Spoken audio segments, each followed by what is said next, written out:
Bismillah ar-Rahman ar-Rahim. Your Majesties, Highnesses, and Excellencies, Your Excellency, Mr. President of the General Assembly, Your Excellency, Secretary General Guterres, it is my honor to be here today and to convey to you the greetings and best wishes of His Majesty King Hamad bin Isa Al Khalifa, and I would like to begin by offering my congratulations to you, Mr. President, on your election as President of the 79th session of the General Assembly. I wish you every success in guiding this important work. I also extend my deep appreciation to His Excellency the Secretary General for his tireless efforts in advancing the noble objectives of this organization across the globe. Mr. President, 8 decades ago, at the dawn of the nuclear age, humanity found itself engulfed in a devastating war, fraught with peril and uncertainty. The world was in desperate need of order and a system of accountability and governance. The United Nations was created to become a pillar of stability, a vital institution the world relied on to prevent unspeakable atrocities from ever happening again. Whether through the formation and application of international law, the promotion of diplomatic consensus, the investment in development programs, or the deployment of peacekeeping missions, the United Nations and its specialized agencies have together stood firm to reflect the spirit of global civic responsibility. The number of world leaders participating in this year's General Assembly is a testament to that enduring spirit. 19 years ago, I had the honor of standing here and addressing this historic hall, where I touched on the pressing challenges confronting our world at the time: poverty, famine, deadly infectious diseases, civil wars, and weapons of mass destruction. These global challenges not only persist, but have intensified.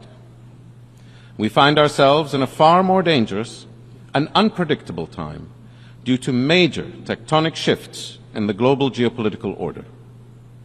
In addition, revolutionary new technologies have emerged that will fundamentally reshape the world as we know it.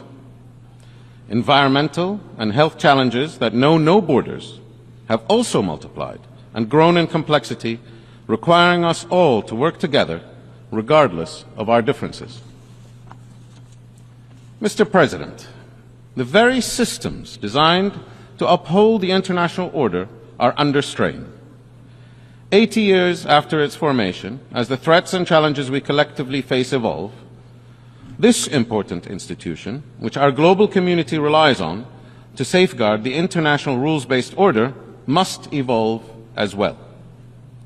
Today, we support the calls for reform of the United Nations to ensure that it reflects current geopolitical realities so that it is equipped to continue carrying out its important global mandate for decades to come.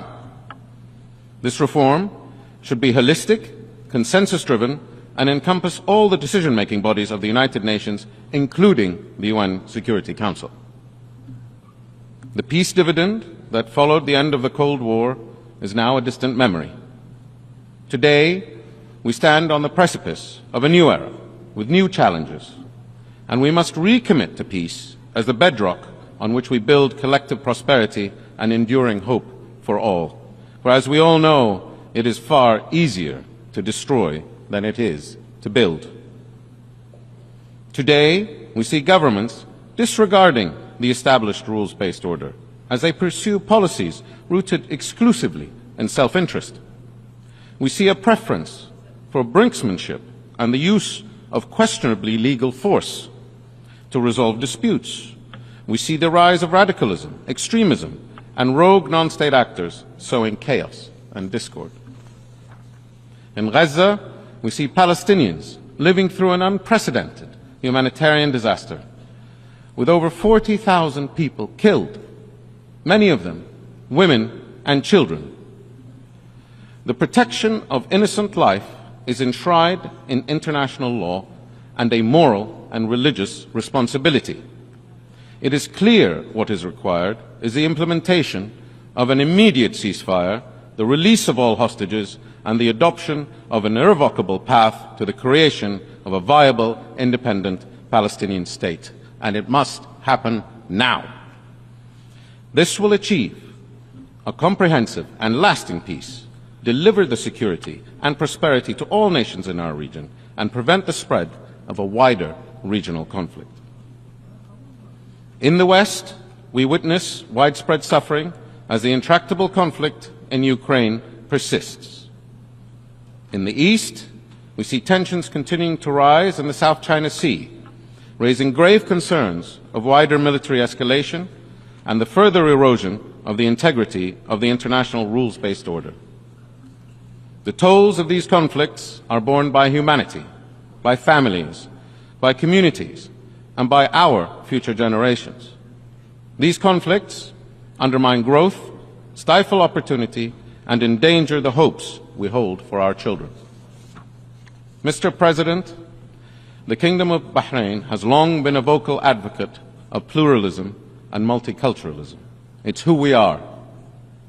In August of this year, and in line with His Majesty King Hamad's vision that mutual respect for our shared humanity is essential for sustaining global harmony, Bahrain launched the King Hamad Award for Peaceful Coexistence.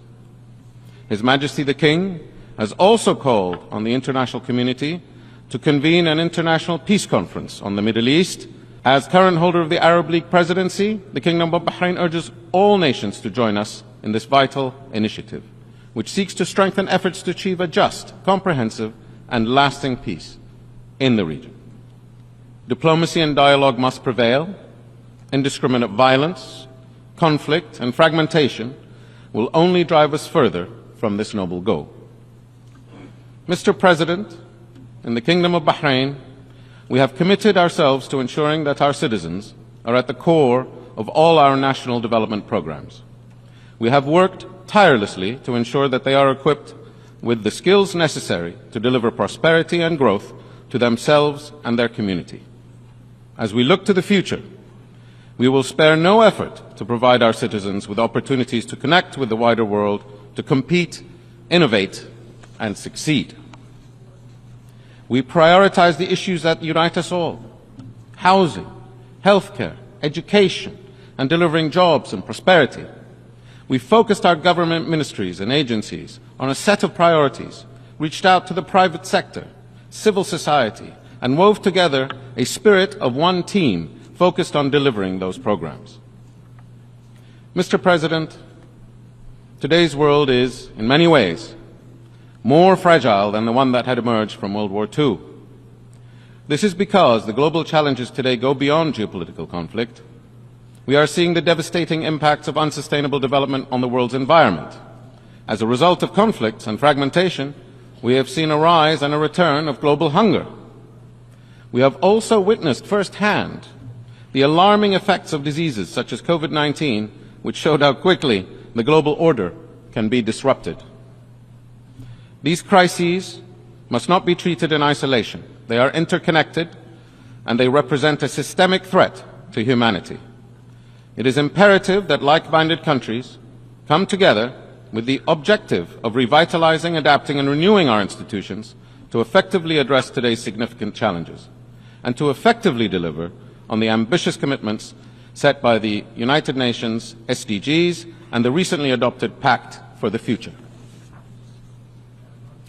This can only be achieved through a system-wide reform that encompasses pivotal multilateral organizations such as the World Bank, the International Monetary Fund, and the World Health Organization, as well as the United Nations. The international rules-based order is not sustained by hopes or dreams. It is the product of robust international institutions and security constructs that are fit for purpose. Mr. President, as a member state of the United Nations, the Organization of Islamic Cooperation, the Arab League, and the Gulf Cooperation Council, the Kingdom of Bahrain has always been committed to the path of multilateralism. We hold firmly to the belief that working alongside allies and in accordance with the rules of international law is the surest way of guaranteeing our long-term prosperity. This is also why, in 2023, the Kingdom of Bahrain and the United States of America concluded a historic agreement to forge a new model for security and shared prosperity. The Comprehensive Security and Integration and Prosperity Agreement is designed not as a bilateral arrangement, but as the beginning of a multilateral framework that aims to bring together countries with an equal interest in delivering stability and prosperity. It is a model for how nations can promote an inclusive vision grounded in mutual respect and shared goals. Partnerships such as these can go beyond the geopolitical dimension and enter the world of emerging technologies as well. Through meaningful international collaboration, we can harness the transformative potential of technologies such as artificial intelligence to advance shared goals of global development, peace, prosperity. Doing so will require a united global front, though. And today, we call for an international treaty governing the development of artificial intelligence to ensure that these technologies contribute to peace rather than exacerbate existing conflicts, and that they become forces for creation and innovation, not destruction and division. The Kingdom of Bahrain believes that engaging in wide-ranging partnerships such as these will be crucial to advancing the cause of multilateralism and ensuring that cooperation becomes a cornerstone of our collective security frameworks. Through such agreements, we are confident that the Middle East and the global community can build a future rooted in peace, economic growth, and a rules-based international order that benefits all people. Mr. President, distinguished delegates, the challenges we face today are not insurmountable if we act with a collective will and the determination to define a revitalized international architecture built on shared values and a renewed commitment to multilateralism that prioritizes the well-being of all nations. Some issues are just too important not to rise above our differences. Let us together reaffirm our shared responsibility to uphold and protect human dignity and ensure that the international order remains a force for good. We owe this to future generations, to the values we cherish, and to the world we seek to protect. Learning to live together is indeed the noblest of endeavors. Thank you.